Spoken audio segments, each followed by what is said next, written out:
මට මෙහෙම කියන්නකෝ ඔයාලා දැන් ඔන්න කවදා හරි කසාද බඳිනවා. ඒ පිරිමි කෙනා හෝ ගෑනු කෙනා ජීවිතේ කවදා හරි Tamanට කලින් මැරෙන්නේ නැද්ද? එක්ක Taman එයාට කලින් මැරෙන්නේ නැද්ද? කවදා හරි යකෝ දැන් අමරණීයුන් ඉන්නවද? එතකොට මේ මැරෙන දවසේ පීඩාවක් එන්නේ නැද්ද? ඔක අපේ මොකක්ද දන්නවද? ඔකට හදාගෙන තියෙන එක. අනේ එයාට කලින් මං එතකොට මරණ මංචකේ Taman මොනවද හිතන්නේ? දැන් අරයා ළඟට එයා දන්නේ කෙනෙක්ගේ මරණයකදී උදව් කරන විදිය දන්නේ ළඟට විල කියනවා නෝනා මාව දාලා යන්න එපා. අනේ මහත්තයා මාව දාලා යන්න එපා.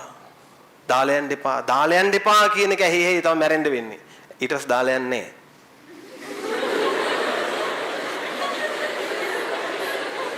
ඊට පස්සේ දාලා යන්නේ. ඒ නිසා මේ මරණ මංචකයක ළඟට ගිහින් නොකියවම යුතු කතාව තමයි මොකද්ද? දාලා පළ කියලා කියන්නත් එපා.